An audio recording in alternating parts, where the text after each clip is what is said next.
Hello and welcome to 360 Sports. I am Emmanuel Fashimi.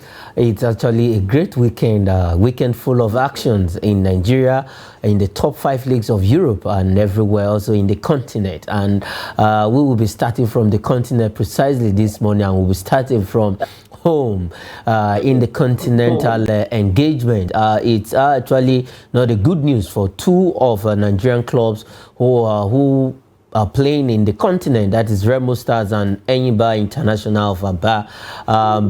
It was not the kind of result expected from these two teams over the weekend, but we still have a cheering news in Bendel Insurance, who made it through to the next round. But for Enyimba and Remo Stars in the CAF Champions League, they actually crashed out after Enyimba lost the first leg 4-3 in a 7-goal thriller right there in Libya.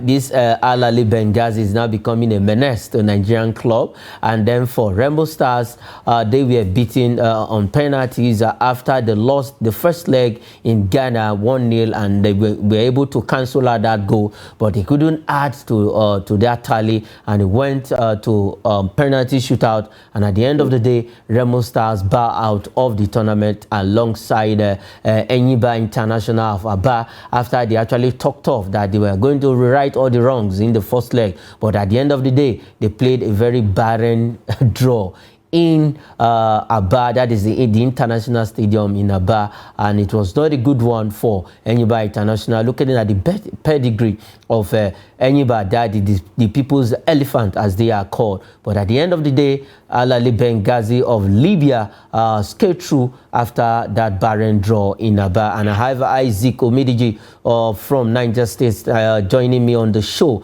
this lovely morning. Isaac Omidiji, welcome to the show. Straight up, let's go to Aba, where Enyimba couldn't do it, and also in Ikene, Remo Stars lost out in the penalty shootout in the CAF Champions League, and the two of them, as it stands right now, are out of the CAF Champions League.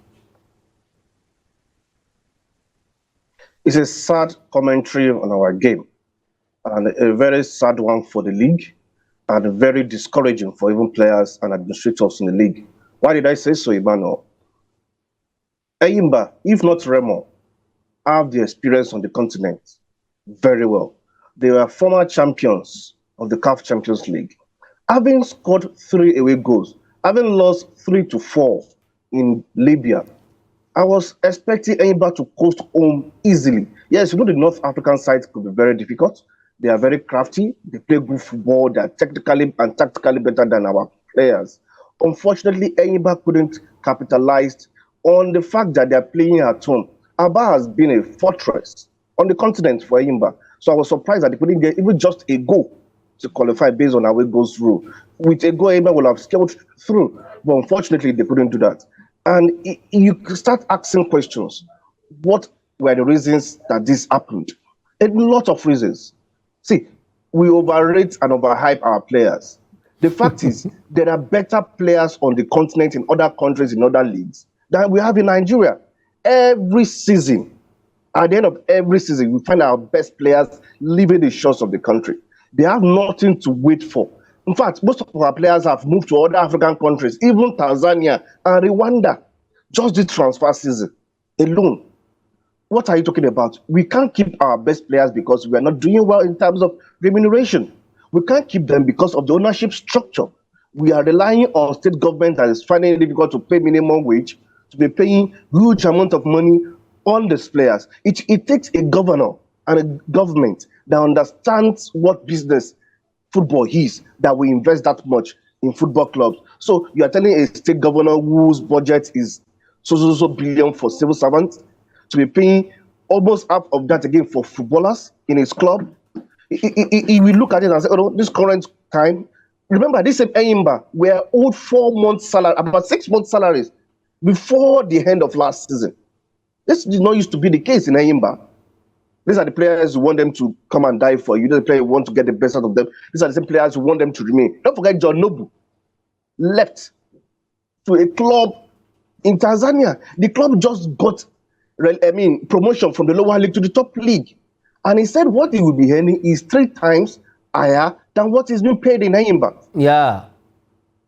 What are we talking about? We are not keeping our best players, and every season we go into the continent and we go and mess up.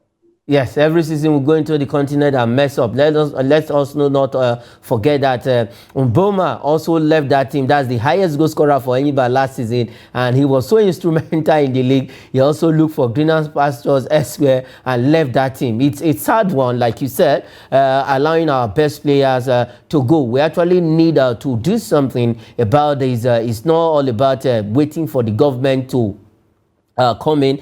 I believe maybe that was why they had to change the board by bringing in Kanu Nwankwo, and now they have said they are going to turn their attention to the MPFL when it starts proper. They want to defend the title they won last season, but it's actually a bad one if two of our clubs at the same time bows out of the CAF Champions League. That's to tell you the level of our football, club football in Nigeria. In fact, we need an urgent attention, a rapid one solution to this, so that we can also become a powerhouse when it comes to club football matters. Okay, let's talk about the second tier of the same competition, that is CAF Confederations Cup. For Bendel Insurance, they went away, they saw and they conquer. After the first leg in Benin, they actually wasted a lot of chances in the first leg. They would have buried it, but they considered the same margin of goal, that is a goal, in Nigeria, but they held on until it went straight to the penalty shootout,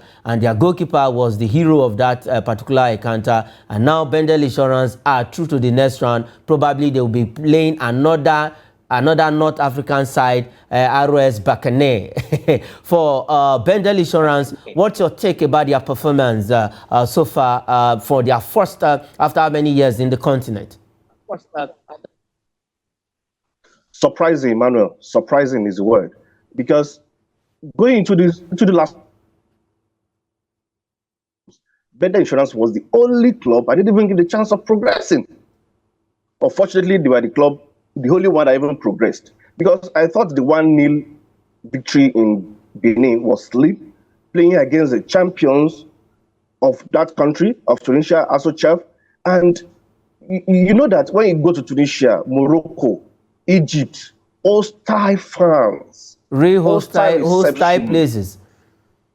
I'm telling you, and Bendel Insurance don't have players who have experienced this more, because they are just a new team going to the continent.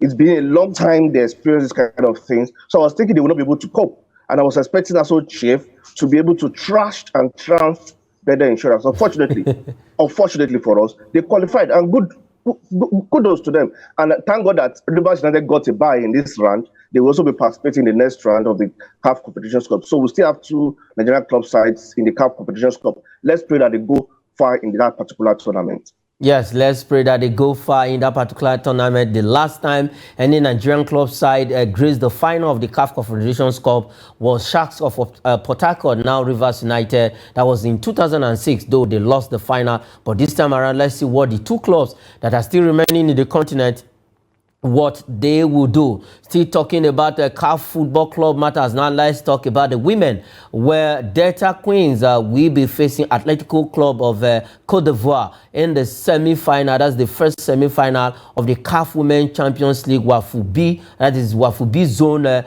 qualifier. It is the semi-final. After the semi-final, then they go to the final and probably take the ticket to represent Nigeria in the CAF Women's Champions League. That is for the third edition. After these two editions, we have Rivers Angel. We have the last time out was Bayelsa Queens. They took the bronze, and now Delta Queens is going to probably represent Nigeria in the CAF Women's Champions League. That is the third edition. But Isaac Omidiji, I think Delta Queens have actually done well from their first game. The second game, without even kicking a ball, they qualified to the semi-final, and now they will be playing Atletico Club of Cote d'Ivoire by 3 p.m.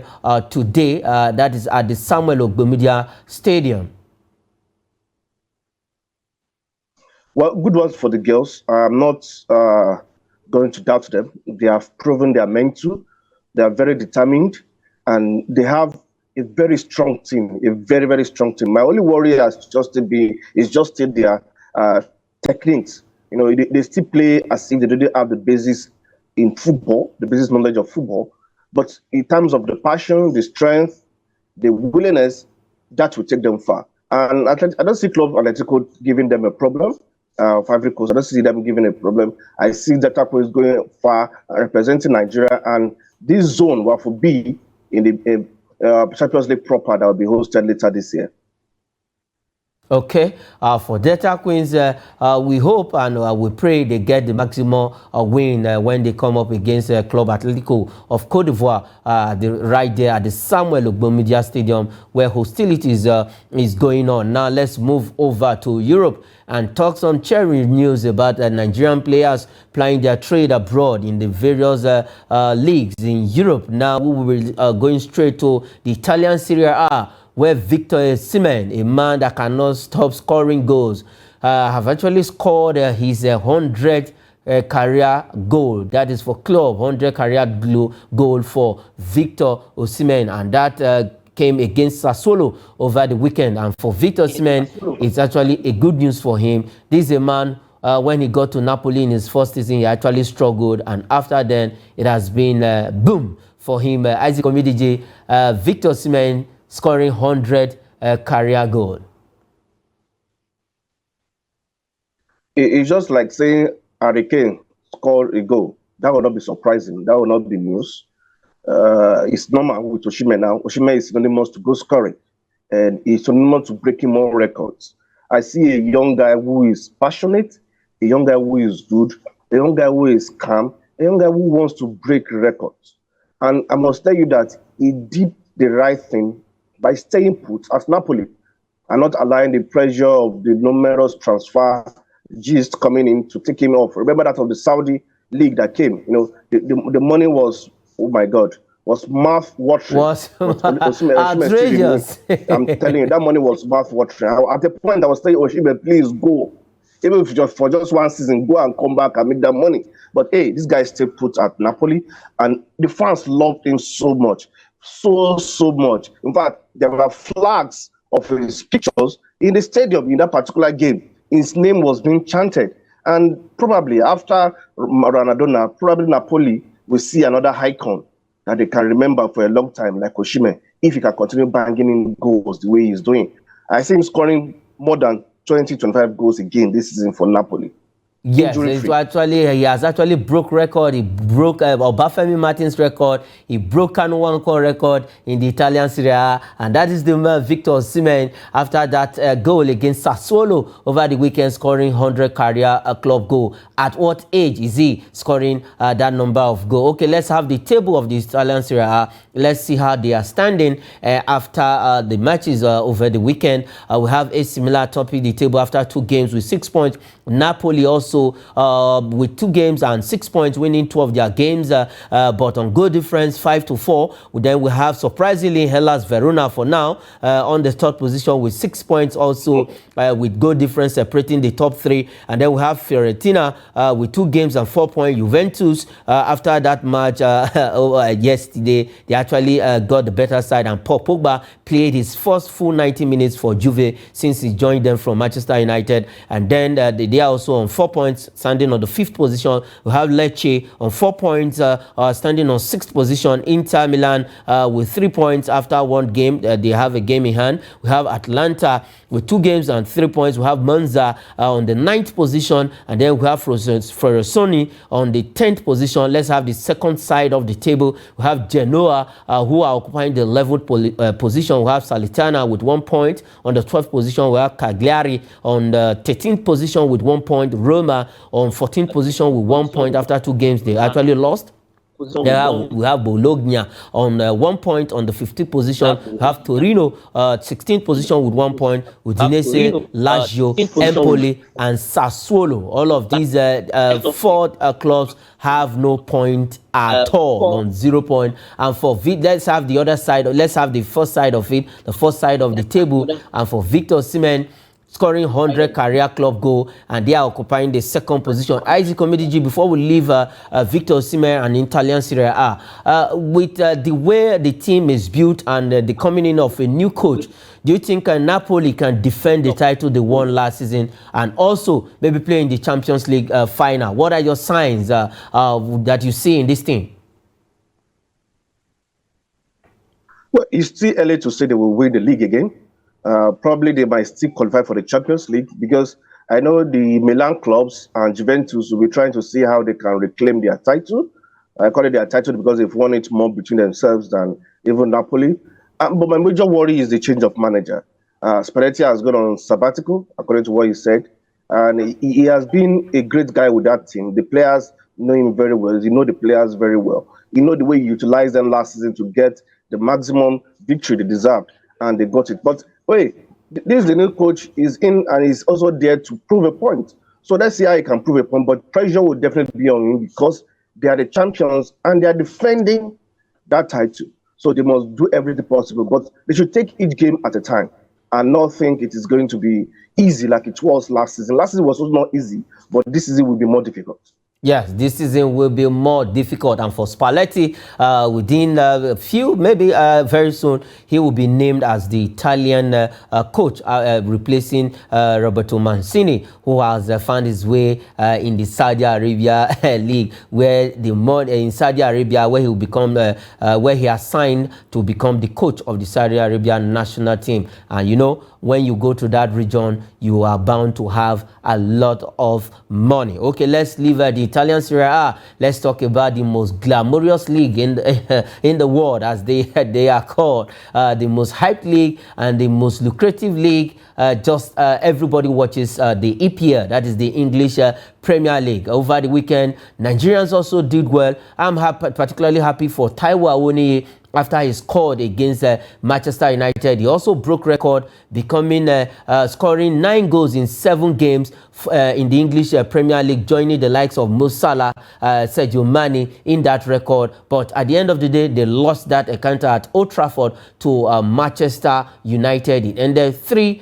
Okay, let's have the results of some matches that were played, that was played in the EPL. We have Burnley, they lost at home to Aston Villa 3-1. Sheffield United, it was 2-1. Manchester City had to leave it late at towards the ending part of that game. Rodri giving them that win 2-1 against Sheffield United. Newcastle United surprisingly lost at home to Liverpool, even with red card. Nunes came back and stunned Newcastle in that game. 2-1 it ended. And then Everton, their woes continue. They lost their 3rd game of the season to Wolves at home 1-0. Manchester United, like I said, against Nottingham Forest, in space of 2 minutes, 2 goals from Nottingham Forest, 1 from Awoniyi, the second goal from Burnley, a deflected ball, but all is a goal. But at the end of the day, Manchester United started the comeback through Eriksen flip, and then Bruno Fernandes and Casemiro adding to the number to those goals. It ended 3-2 at Old Trafford.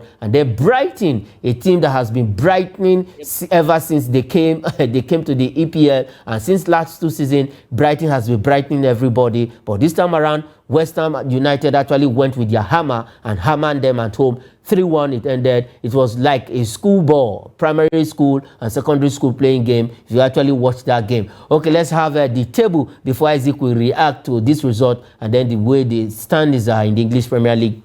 We have Manchester City topping the table with maximum 9 points, 100% starting of the league, 9 points. We have West Ham United second with 7 points. We have Tottenham on 7 points, also occupying the 3rd position. We have Liverpool 7 points, occupying the 4th position. Arsenal on the 3rd position with 7 points. Goal difference differentiating from Tottenham, West Ham, Tottenham, Liverpool, and Arsenal. And then we have Brighton with 6 points on 4 goal difference. We have Aston Villa also 6 points. We have Manchester United with 0 goal at all, 6 points, also occupying the 8th position. Aston Villa 7, Brighton 6th, and then Brentford all occupying the 9th position with 5 points. We have Chelsea, a good one for Chelsea, moving into the top half of the table. They have 4 points, occupying the 10th position. Now, Isaac Omidiji, before we flip to the other side, look at the English Premier League. Good news for Nigerian players also in the English Premier League. One person particularly is Taiwo Awoniyi, scoring his 9th goal in 7 Premier League games for Nottingham Forest, equaling that record of Mo Salah. Now, but they lost that game. If you look at it, I think the English Premier League has started well for the likes of Manchester City, who are occupying the table with a maximum 9 points. Yes, Man City, despite not playing as good as we know them to be, are getting the results. and that is the hallmark of a champion. And they are showing you that no matter how, we are still the team to beat. They will leave it late, they will leave it tight, they will leave it difficult, they will still get the 3 points. That's very impressive. And for Rodri, he's a machine in that midfield. He's everywhere for that team and is getting it. However, the result that shocked me the most, Emmanuel, was West Ham beating Brighton away. It was a game I watched, and I said, no, this is not the Brighton I know. Of West course. Ham defeating Brighton away. If you had to place a bet on it, I would never have placed a bet on West Ham beating Brighton. No, I would have seen it coming, because Brighton is a team that is so compact. No matter the player leaving that team, the next player replacing that player is as good as the player leaving. Because the team is built around nobody. The team is built around every player, and there's a philosophy the manager has tuned into that team, and we can feel it, we can see it. They are very dangerous, they are very pacey, they are very hungry, they're very passionate.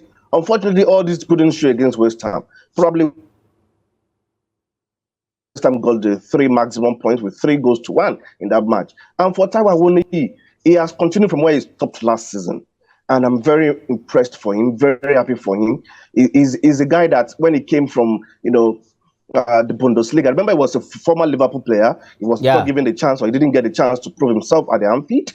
He went to the German Bundesliga. He shone like a bright star that he is, and he came to the EPL and he was shining. Then later he went off. He came back towards the end of last season, and he has continued this season, scoring goals that a striker is expected to score. So probably as it stands now, Nottingham Forest cannot do without Taiwo Awoniyi.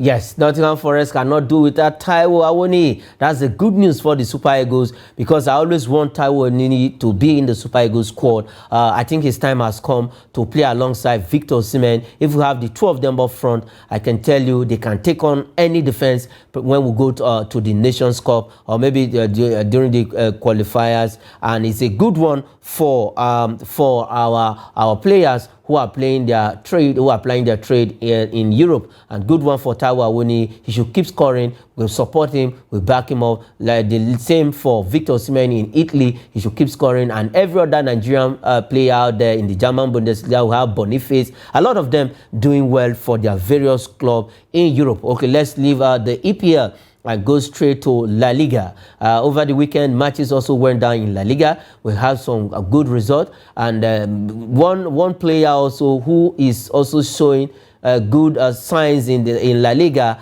is Jude Bellingham of Real Madrid. But before we talk about all the matches, also some of the matches in the APL, let's look at some of the results on the screen. We have Villarreal against Barcelona. That match, it was a 7-goal thriller. At some point, it was 3-3. Barcelona score, Villarreal will score. It was just coming in before Lewandowski actually gave them that 4th goal, and it ended 4-3 in favor of Barcelona. Then we have Valencia lost at home to Osasuna 2-1. We have Athletic Bilbao 4-2 against Real Betis. We have Cadiz 1, Almeria 1.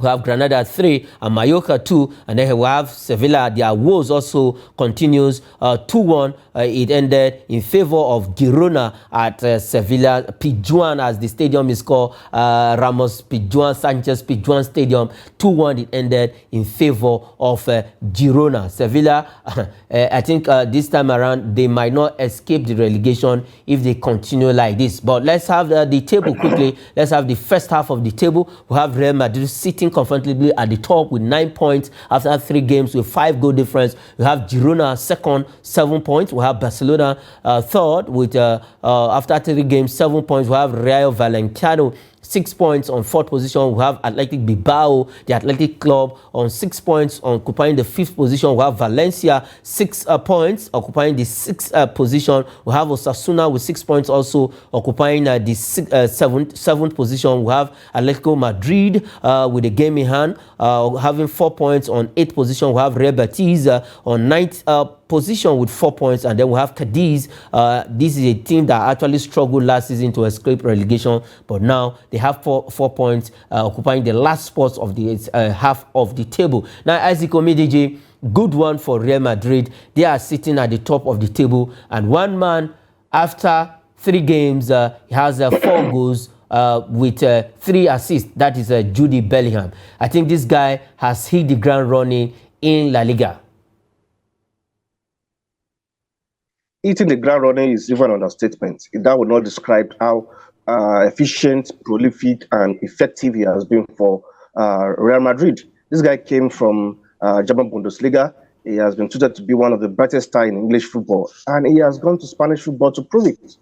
And he's proven it in every game he has played. He has proven it in every game he has played, and will continue to prove it. You see, the way he plays from the defensive, he plays from the 10 position, he plays from the 8th position. You find him even in the striking position. He is everywhere, and he's the toast of the team. You know, to see an English guy being the toast of a Spanish team like Real Madrid, you know, it just reminds me of David Beckham of those days. But I think he will have more impact for Real Madrid than David Beckham did during his time. So kudos to him. And I just hope that Real Madrid will be able to sustain that tempo. Remember, they are still without a prolific goal scorer, a prolific striker. We still have players who are coming in as Test and Rodrigo, Vinicius. And Vinicius has gone out injured. He'll be out for about 4 to 6 weeks. So that is still a minus for them.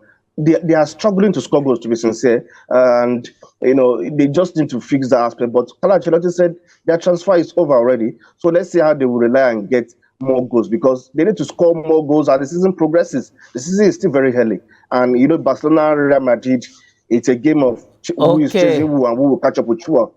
Yes, they have to score more goals. They need to get a striker. Since Cristiano Ronaldo left that team, Benzema took over. But now Benzema is in Saudi Arabia with Al Ittihad, where he has started live very well in the Middle East. Okay, let's leave La Liga and quickly talk about today's fixtures. We have some fixtures that will be coming up in today. We have in the Italian Serie A, we have Salernitana against Udinese. We have Cagliari against Inter Milan. We have Getafe against Alaves, that is in La Liga, and then we have Rayo Vallecano against Atletico Madrid. Those are the fixtures that will be coming up tonight. Okay, let's quickly talk about this last story on the show. It concerns transfer, where Manchester City have actually closed on Wolves' Matheus Nunes deal, and probably in the coming days, these not even days, maybe hours or days, probably this deal will be completed by Manchester City, adding another firepower to already the firepower they have in their team. Isaac Omidije, this is where we'll leave it on the show 360 Sports.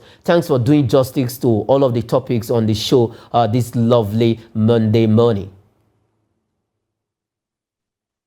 Thank you for the opportunity again, Emmanuel. Okay, that is it on 360 Sports. I am Emmanuel Fashimi.